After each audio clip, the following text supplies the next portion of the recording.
I married my Mormon mission companion. Here's how we fell in love. I'm finally going to answer this question.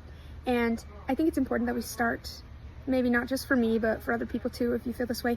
But I think there's a lot of difficulty in talking about like the early stages of, one, realizing you're queer, and two, like falling for a person. So falling for a person, obviously it's difficult to recognize signs, though a lot of the time it takes a little while to realize. You look back and you're like, oh yeah, I was totally in love with them, or I totally had feelings for them for a long time. Adding the queer aspect of it on top of that, I think makes it even more complicated. And I think that's just because with my upbringing and with the things that I had been told all my life, it was that God would never make someone this way, or like this was not meant to be acted upon. And so me feeling this way, it was clearly because I was doing something wrong, or I was, not being obedient enough, or I wasn't listening to God enough. And so I was facing the repercussions or the consequences of that.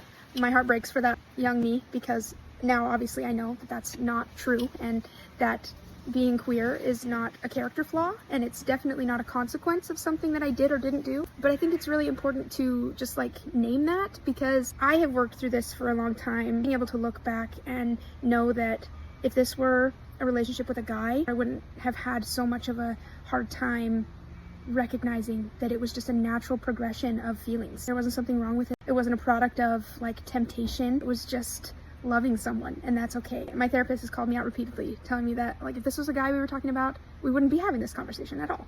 And they're right. But because it was a queer situation, I was having my queer awakening at the time, I had no idea what I was feeling. I was attributing it all to something in me that was wrong, or something that I had done to let this happen. Now that we've talked about that, how I knew I loved her, I knew that something was different because of the way that I was like instantly calm around her. The way that she could steady me, the way that she knew how to speak peace to my very unpeaceful self.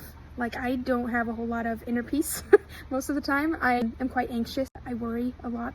And she knew that. And she knew that from really early on, and was just so good at seeing that and recognizing it in me, and then like helping me through it before I even had to say anything out loud. I think another one of the things that I remember recognizing early was the way that she never shied away from learning about me.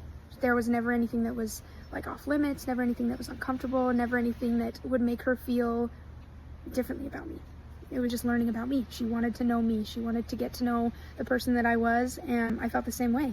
I didn't know that I loved her in a romantic way for a long time, because really when you come home from a mission, you are rediscovering yourself. So now you're rediscovering them too. So she and I both were learning this new version of each other and of ourselves, and I think that was a really formative part of our lives. I remember when she came and visited me, it was after the lockdown had officially ended. I think it was July, and she was about to head up to Rexburg for summer term, and she came and visited my family in Utah.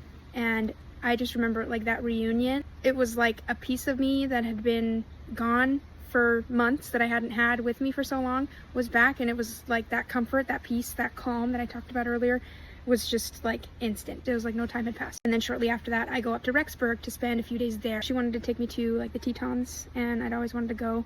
So she planned this little, we call it a date now, but at the time we didn't call it that. She wanted to take me on her favorite hike. This hike was Phelps Lake, and it was a shorter hike. It's probably only a little over a mile. We made it to like a lunch spot.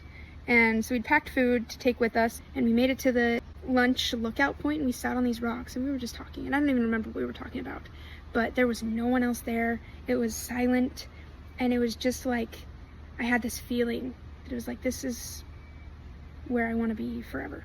Like, this is the moment that I want to live in for the rest of my life. Being next to her, we were eating like sandwiches, like life was just so simple. And apparently she knew pretty soon after that too that she had strong feelings for me, but that I do remember that feeling and knowing that like something was different here, because I had dated guys before, and I do think that I had experienced love, but I had never experienced that same kind of calm. I'd never experienced that same sense of like feeling so steady with a person and feeling like I just belonged. We also just have always had really good conversation. That has never been an issue with us. I can just sit down with her and we just talk and talk. And she calls it our yap sessions, but like at nighttime. Not so much now because she's so busy and tired and falls asleep at 9 p.m. But if I can get her to stay up late enough, we'll just talk. And that has always been the case, you know, like we could just talk forever. And I'm naturally a talker with the people that I know and that I'm comfortable with. And I did notice that even before I like really knew her, I was talking like crazy. Like I was just comfortable with her. So she's always just made me feel safe to just be myself. I moved up to Rexburg shortly after that, and we were roommates.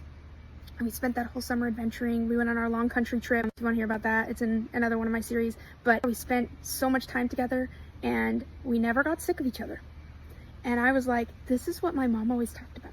My mom had always said, you know, like once you find the person that you want to be with, you never want to be apart. Like you always want to be with that person. You want to do everything with them.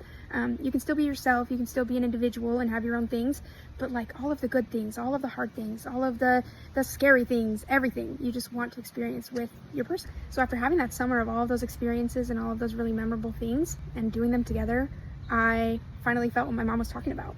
I am now so much more able to look at it and not minimize those feelings for what they were, because I do have a little bit of like a trauma response, you could say, to some of that time, just because it was so hard accepting that part of me and also trying to reconcile my faith with my feelings. And so that was really hard. And for a long time, I kind of avoided talking about it. We both have. I do remember so much of the good. And even though like there's sort of a cloud over that time that I am still trying to process and learn to accept as, you know, just part of our growth and part of how we became who we are and what we are, I do still see all of the love that was growing then, and just how much we had to overcome really to feel that, because there was so much internally and externally that was telling us like, no, this is wrong, and yet we still somehow managed to find love in all of it.